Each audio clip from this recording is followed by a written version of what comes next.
When creating automation, it often turns out that what's really being tested is the code, when optimally you should be testing as an end user. And that's why I'm a big advocate of visual validation testing. What if you could combine both UI and API functional automation functionality with visual validation to get the best of both worlds?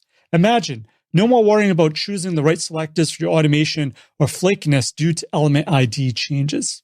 Introducing TestResultsIO. TestResultsIO is a next-generation functional visual test automation platform designed to help your team quickly create more reliable automation that mimics precisely how your end user uses your application. So TestResults uses a model image-based approach that has many benefits, allowing you to run end-to-end tests against all the browsers, operating systems, devices, and modern and both legacy software. It helps you create more stable, low-maintenance, model-based automation. You can develop reusable CI/CD tests for both functional and non-functional test scenarios, and achieve all this in one platform that can handle all your automation needs without you having to worry about all the underlying technologies of the application under test and pulling together a whole bunch of different libraries to create a solution. This is an all-in-one location for all types of automation that you're going to need for your CI/CD automation software development lifecycle. So does TestResultsIO live up to the hype? I recently asked the Guild for feedback on what might be a challenging test case, but a realistic, easily created one that, if handled by a tool, would inspire confidence in its ability. And here are some of the scenarios that the Guild came up with. First one is working with iFrames. Second one is browser tab switching. The third is automating non-traditional objects. And the fourth was dealing with pop-ups. Before we tackle these scenarios, let's go over some of the elements of TestResultsIO that you'll need to know to follow along with the demo. So what are the main areas of TestResultsIO? TestResultsIO is made of three main layers. They have the manage, the design, and the execution layers. The manage area is the portal where the test cases and dashboarding are handled. This is where you can also manage your software artifacts in your environments.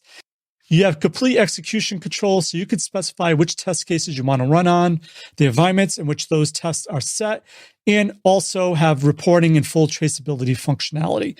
This is a feature a lot of people miss when they use open source technology because they're pulling together from all these different places and they have to create all these elaborate dashboarding. This particular platform has it all built into this to one place. The design layer gives you a visual designer, which basically enhances Visual Studio. So if you used Visual Studio before, C#, it's the same IDE. But those who are more programming savvy are probably really familiar with Visual Studio. And you get all the benefits of its built-in IntelliSense with a test automation add-in that enables you to code your TestResultsIO scripts. There's also a no-code test case creator option as well. One of the more unique components of this area is the visual model element. Because TestResultsIO works on image captured over time, it collects many screenshots and visual cues for your application. And based on that history, the tool can then combine all that knowledge into a visual twin, and the visual twin can recreate your application based just on screenshots without you even interacting with your application. You can then record against that model it creates for you. So if anything changes in your application, you'll need to make that change in the model in one place, and then all the test cases will all automatically be updated. You don't have to touch anything. It's all done within the model. And you can also create new test cases based on that model. And there's, once again, a lot of advantage to model-based testing that we won't get into in this video. But to learn more, I dropped a link down in the description below. TestResults is hosted in the Azure cloud and can scale up to 1 million virtual machines, which is almost impossible, like I said, if you try to do it yourself. And if you work in a regulatory environment like I used to, that requires everything to stay in-house, there's also an execution engine function that enables you to scale in-house in local environments. Now that you know your way around, let's explore some of the scenarios the Guild suggested in order to put the TestResultsIO platform through its paces.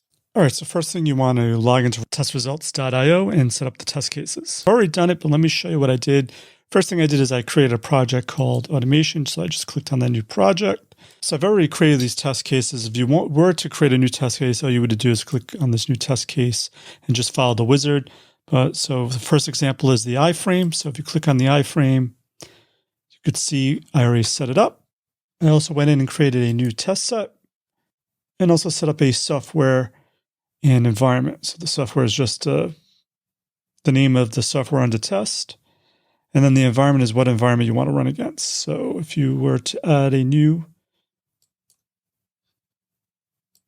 you could select which environment. So because this runs in the cloud, there's all kinds of environments you can run against. I just created one that's going against Windows 10 with the Edge browser. And go to Visual Studio. I already created a project, but if you were to create a new project, you would click on Create New Project. And under project types, there's one called TestResultsIO solution. When you use this, this will give you access to all the functionality of TestResultsIO. So I'm just going to go back and just select the project I already created using that solution. So if you're familiar with Visual Studio, on the left-hand side are all the files. And on the right-hand side, we have test environments where we can connect to a test environment to run against, test against. So in the interest of time, I already set up all the tests in Visual Studio, but if we were to create a new one, all you would need to do is click on the solution, and there's a TestResultsIO option, and that has a add test case. This is going to connect to the portal, and in the dropdown, you'll see all the test cases that we already set up. So if you went back to the portal, all the test cases that you have already specified will show up once again in this dropdown. I mentioned I already added these, so we're going to go with the iFrame one.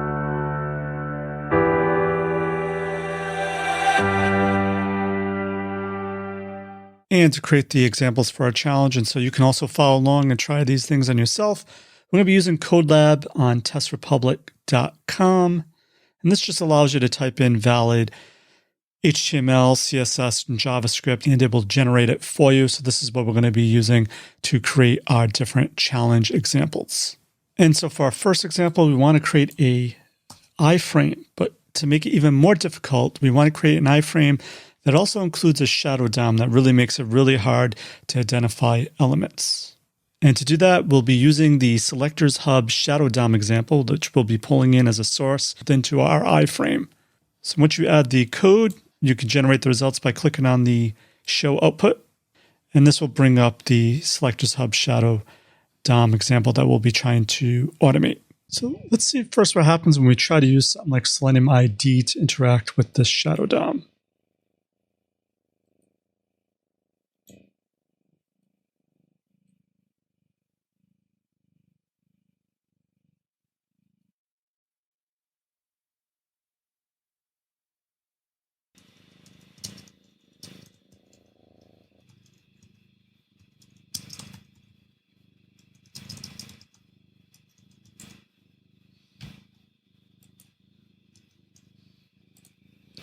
And let's just see what happens when we play it back.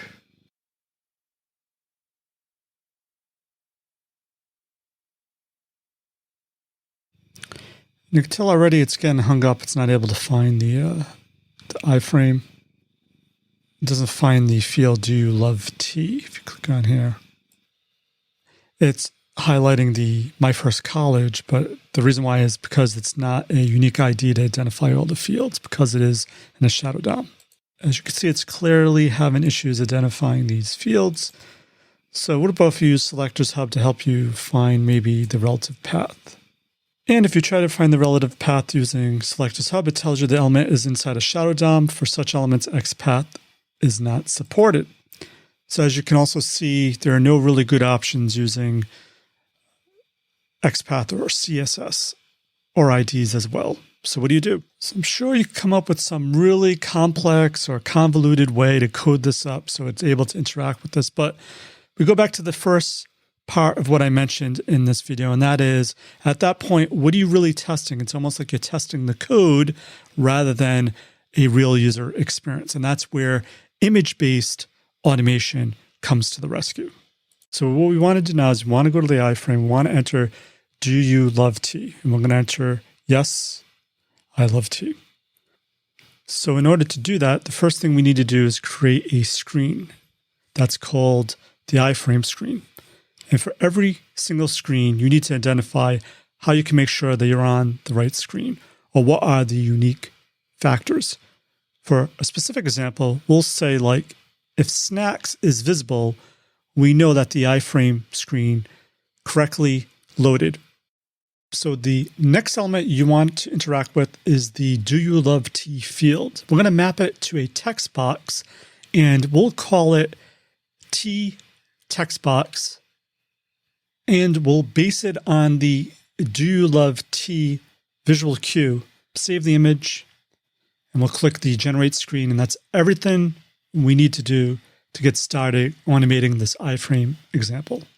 And remember, what we're going to do is that we will automate the text entry into a field that is in a closed shadow DOM loaded via cross-domain iframe. So it can't get much worse than that. So next, we're going to start actually writing the test cases. So we generated the model. Everything is generated for us in the background, and we can access the app now. So I'll type in the app.iframescreen.tTextBox and enter text without verification. So I want to enter the value, I do love T.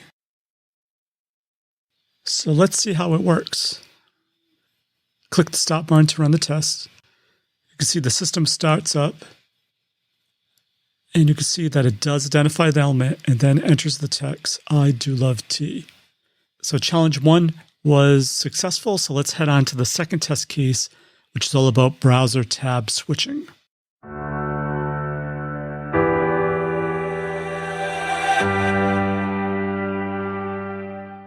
The second test case is all about browser tab switching. So we're going to create code again that's able to open a new tab, and then we'll do some magic on the new tab as well. So to create the new test case, click on the solution and click Add a Test Case. Select the browser tab switching test case, select a revision, and link it dynamically to the existing software model. Click Add. So let's add the browser switching HTML code under the code lab. And all this is a link to my TestGuild page that opens up on a new tab. So we want to open the new tab. We want to wait until it's loaded. We want to identify it's on the right tab. We want to scroll down to get the 10 Test Automation Tips Now button, and then click on that button. Okay, so let's start. Let's close this tab. We'll start by defining the next screen like we did in the previous example. Name it Pop-Up Screen. And we define this because we don't have many elements on the screen. So we're going to define the link as the one that we're looking for. And then we're going to save the image, which is generating the visual cues in the background. All right, so let's map it to a button. And the button is going to be based on a text that is actually the TestGuild link. And as we want to search for the TestGuild, and that's it. And then click on the Add button. Click on Generate Screen. And what that's going to do, it's going to actually generate and update the model in the background. So let's create the next screen. And for the screen information, we're going to call this the TestGuild page. This page, we want to wait for the logo of the TestGuild and save that as an image, which will generate that visual cue in the background. And the only thing we have to do now is scroll down to the 10 tips button. We want to add a single button and capture the visual cues for that. So we're going to call this the Get 10 button and capture the active image. Now let's go to our browser tabbing switching test case. So let's type app.popupscreen.testguildlink.click. And to make sure we're on the TestGuild page, we're going to type in app.testguild page. And we're going to use the wait for appear method. This method uses smart monitoring in the background and actually only continues after the page is available and in a usable form to the end user. All right, and once the page appears, we're going to add app.testguildpage.get10button.click. And to speed things along without adding any verification, I'm just going to accept it as if it was on the page.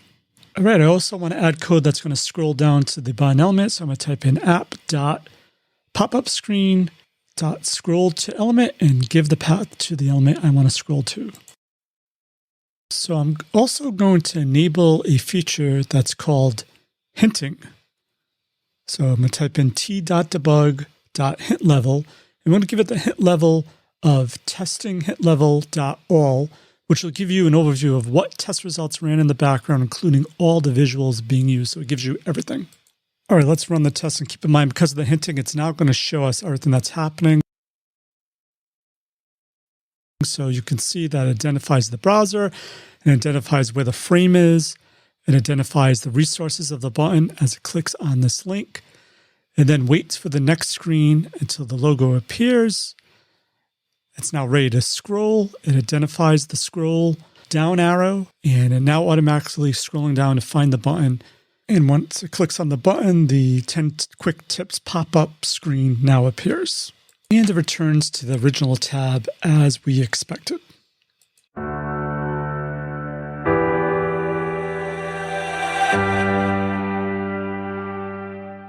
All right, so let's add the new non-traditional objects test case. All right, in the code lab, we're going to add a little more complicated HTML that's going to help us create a table design completely out of divs. So this creates a salary table where we have first name, last name, and the salary columns. And for this example, we want to find the salary of Bob Rich. So you can actually see there are actually two Bobs, but we want the one that has the first name Bob and last name Rich, and we want to verify that his salary is $100,000. So how do we define a table visually? Because it doesn't exist. There is no table. It's just a lot of divs, and you cannot find a table structure in here. So how do we do it visually? So we're going to do it like we did in the previous examples. Let's define and identify an element of the table, because there could be multiple tables. So I want to find the salary table. So I take the label and use it as my salary table identifier. We'll save that to our images folder and name it salaries table. And that's going to be the identifier. We'll also create a folder for the column names. So we'll take the first name,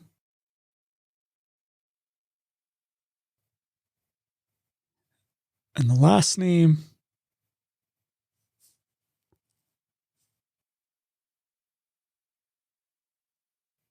and the salary.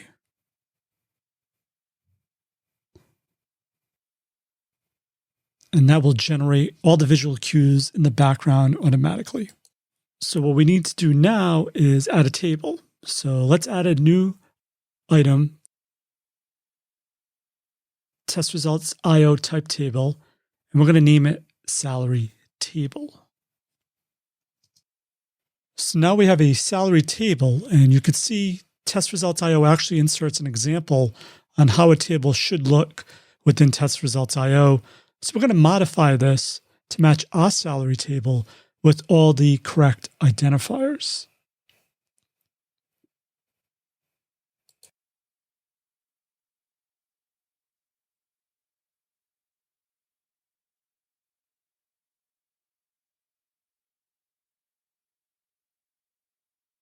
And we're also going to take this verify cell content code, and we're going to modify it so that we can actually verify the salary.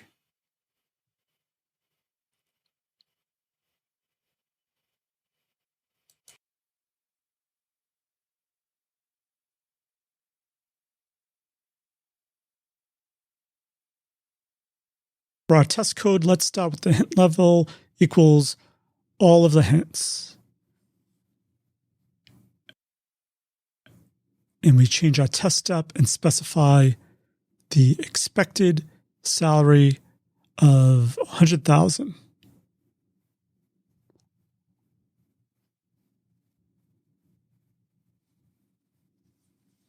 Then we get our new table. This is the new salary table that we just defined. And we put a reference and specify that this is our new salary table. We give it a reference to the runtime. Then we get our results. We want to verify the salary that we want to verify is the salary of Bob Rich. So we define the first name, and then it asks us for the last name, which is Rich. We want to get the expected salary, and we're going to get out the actual value just in case it is different from what we expected. So for this test case, we actually do have an expected result. So under the test step, we're going to add a test input, and we will actually then, and this will then actually appear in the portal with the wording of the salary of Bob Rich shall be shown correctly. And the expected result that we have is the salary of 100,000 is shown. So let's also add code that reports the pass-fail step results. And if the verification succeeds, if yes, we'll show the correct salary. And we'll put the actual value. And just in case, we'll show if it fails, we'll do exactly the same thing, and we'll show the return value for that value as well.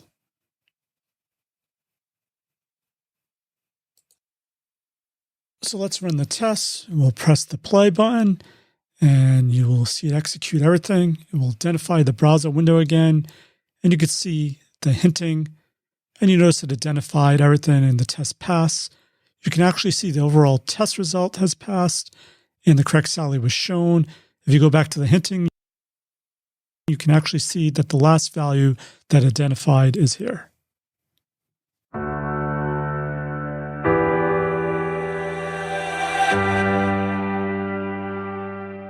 All right, our last example for the pop-up, we're going to use some simple HTML code that basically is going to add a link. And that link is going to pop up my TestGuild.com webpage as if it was a pop-up. And we're going to scroll through it and go to the 10 tips button, just like we did in a previous example, except this is in a smaller type version pop-up view. So click on the popups.cs and let's start creating the model first for this new test scenario.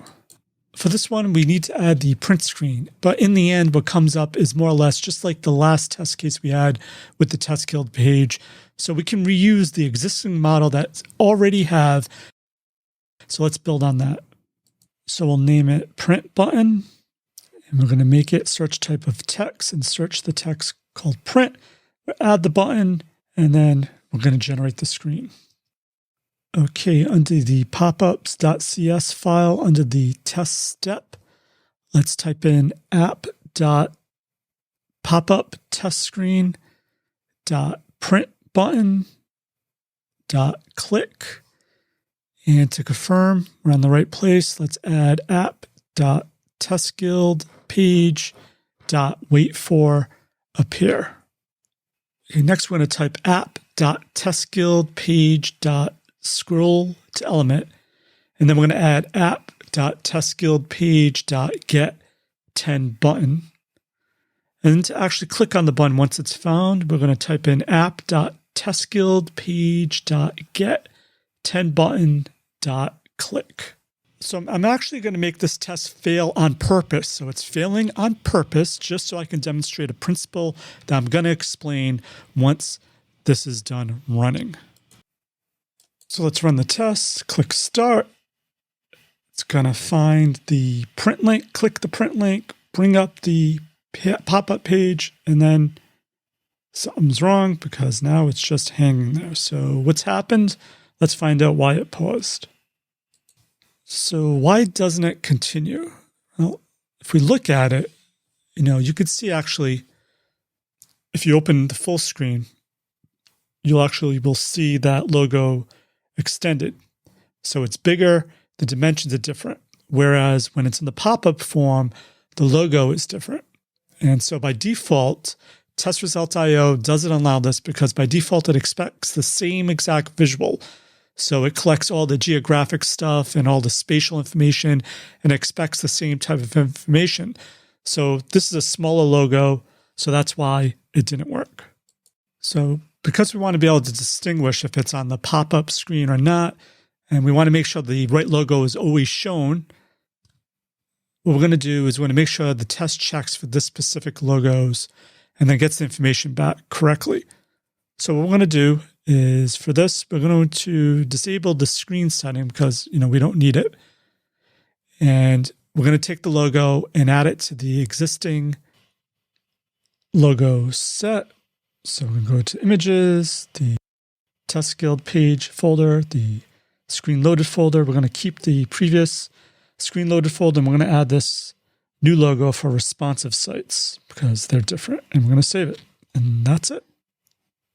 Before we rerun it, let's add linting to show all so we can actually see what's going on in the background and see if that fixed it. If you used to QTP or WinRunner, they used to have a highlight feature. This is similar to that. So let's run it. And as it's running, it'll highlight all the areas that it's currently interacting with. So it clicks on the print button. It's going to bring up the pop-up. As you can tell by the red outline, it'll scroll down, find our Get 10 Tips button. It's going to click on it. All right, you can see that worked because the pop-up does appear. And fantastic, that fixed it. So this is one of the benefits of using software models. If you really want to benefit from reusability and easy maintenance of your test automation solution, using test models is the way to go, because instead of copy and pasting images and functions throughout your solution, you could just call a function of your test model. And as you saw in this example, because of that one change, all we need to do was make it in one location, no other updates were needed, and everything then passed. So all the examples were in the low-code editor. So I want to show what it's like to actually have a model that you could then create tests against using the no-code approach. And for this example, I'll use Salesforce because a lot of times when companies have no-code development, like using Salesforce or SAP, they don't want to have to use a code approach to then automate it. They like to use mostly a no-code approach. So that's why I chose Salesforce. Let's see how TestResultsIO works using no-code against Salesforce. So we're in the no-code test case editor right now. We're going to select a software model for Salesforce and add the first test, which is logging into Salesforce. And the result is the home screen of Salesforce appears, and we select the initial screen that should be shown, which is the login screen. As you can see, based on the visual twin, all the user interfaces are there from Salesforce. So let's enter the username and password, as well as say that we want to click on the login button, which brings us to the home screen. So what happens is the screenshot changes. So let's click on the menu and define that the lead menu will appear. The leads menu is now automatically added to the screenshots, and you create a new lead and define that. If you press a new lead, you should then end up in the dialog, and all of that is then generated test steps in the background for you.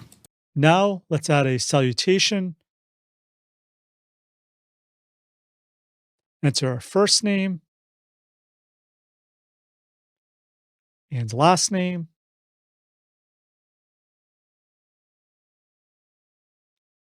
And also the company name. Now we need to define what happens if we click on the Save button. The system should then go back to the home screen. And once again, test steps are automatically generated in the background.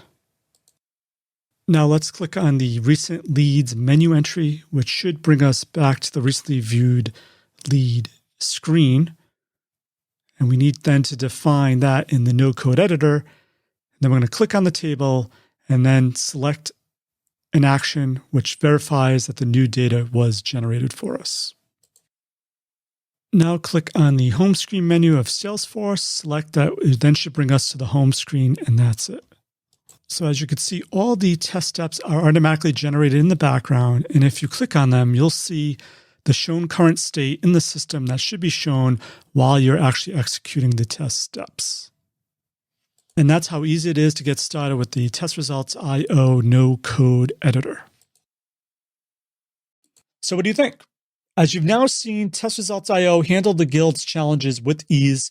No more MacGyver-like automation skills will be needed to obtain a complete automation testing platform for all your testing needs. To me, this is a must-try tool that just may be a perfect fit for your team with your needs. Why not try yourself and put it through your own challenge? Check out their free trial now and let me know if it works for you.